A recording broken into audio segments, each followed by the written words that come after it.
Hi, this is David Miller, and I'm here with the fourth in a series of mini-lectures on Richard Wright's novel Native Son. We've been discussing Book 2, and today we're going to talk about repression and recognition. Last time, we talked about the symbol of decapitation, ending with Bigger's nightmare about carrying his own head wrapped in a newspaper. I said that dream foreshadows his flight and capture in Book 2, but it does something else as well. By making Bigger the victim of his own crime, it connects him to Mary and Bessie. What are we to make of this connection? In the fantasy about Bessie, Bigger wanted to blot out her face so he can have the other Bessie without resistance.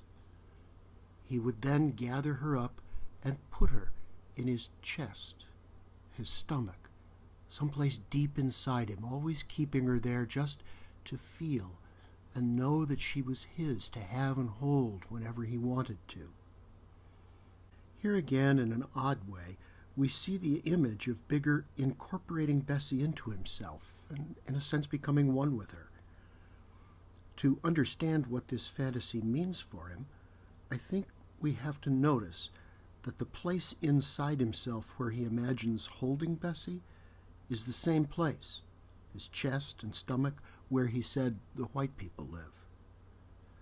We also need to consider what it feels like for Bigger to have sex with Bessie. The act of sex erases the world for him. The world he hated and wanted to blot out of existence, just as he wants to blot out the face that seems to separate him from Bessie's body.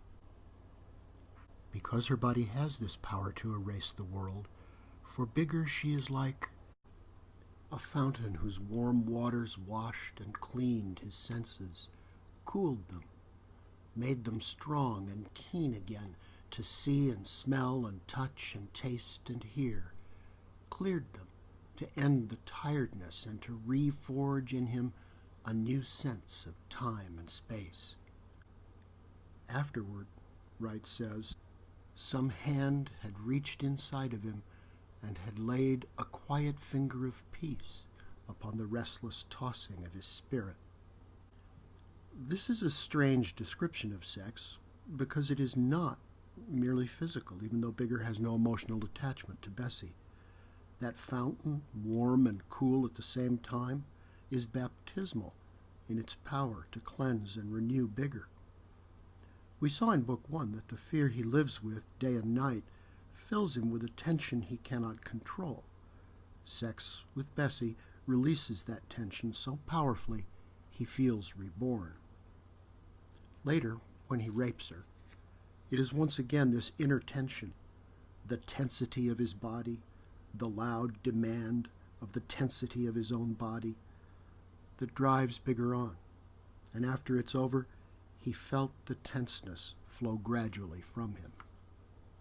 This inner tension, the bodily symptom of repressed fear, is what causes Mary Dalton's death. In a different way, it causes Bessie's too. What we saw repeatedly in Book 1 is that Bigger can't consciously recognize the fear he represses and the anger it turns into. He blames Gus in the pool hall, refusing to admit that he's afraid, and he blames Mary for making him feel fear and shame. He really did not know just where that fear and shame had come from. It had just been there, that was all. This refusal to know the truth about his own feelings and sensations, that's repression. Wright explains very clearly why Bigger has to repress this knowledge in a passage I quoted to you earlier.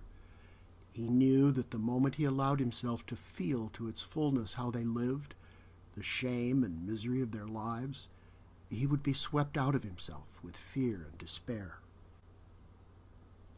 From the novel's opening scene, this repression has been decapitating Bigger from within, separating his mind from his body, and burying deep in the muscles and organs of the body the terrible fears the mind cannot acknowledge. There, the tension of unacknowledged fear, shame, and misery builds until it explodes. It is no accident that decapitation emerges as such a powerful symbol for Bigger's fate, It represents a certain gruesome reciprocity between himself and his victims. What he does to Mary and Bessie, the world has done to him. In this sense, Bigger's Nightmare not only foreshadows the flight to come, it also looks back to the origins of this flight in the fear he has lived with for so long. When Mary's bones are discovered and Bigger escapes from the Dalton house, the narrator tells us that it was familiar, this running away.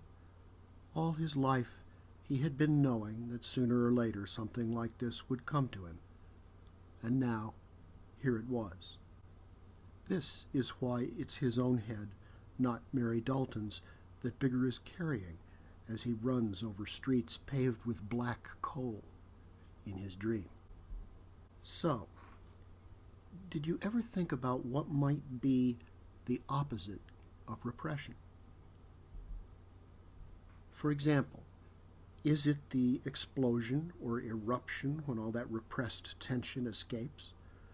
This is what sex and mayhem have in common for Bigger. Each in its own way releases the pressure building inside of him. Riding the streetcar back to the North Side, the morning after he kills Mary, Bigger feels a strange sense of elation. Now that he had killed Mary, the narrator says, he felt a lessening of tension in his muscles. It is the same feeling he has after sex. But are those the only alternatives, repression or explosion?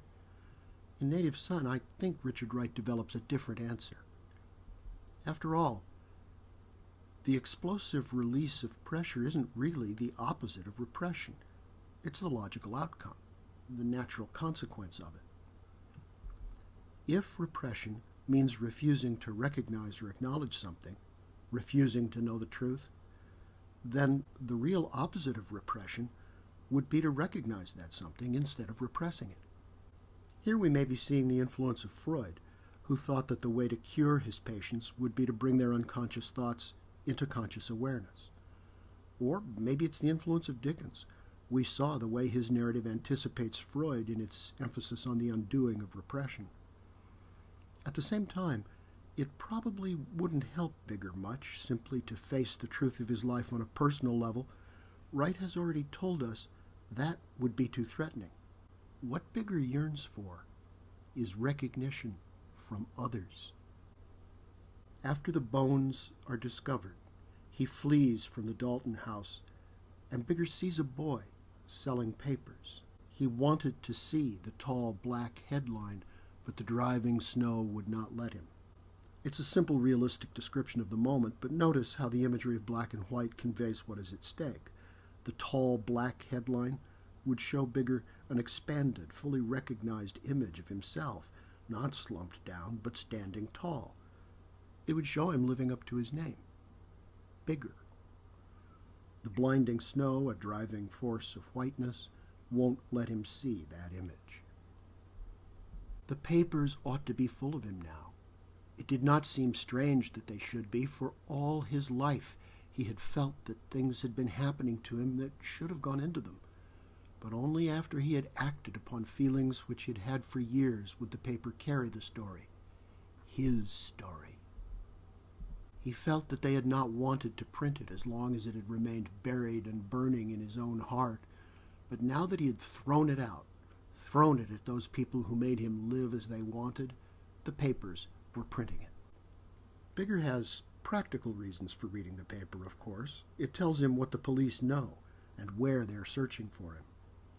But he has a deeper desire simply to be known and seen, to have his existence in the world acknowledged and confirmed by others. And that need is what drives him to spend his last 2 cents on a copy of the Times. Next time, we'll finish our discussion of Book 2 by asking how Bigger's act of murder might be related to Richard Wright's creative act as a writer. I think that newspaper headline offers a clue.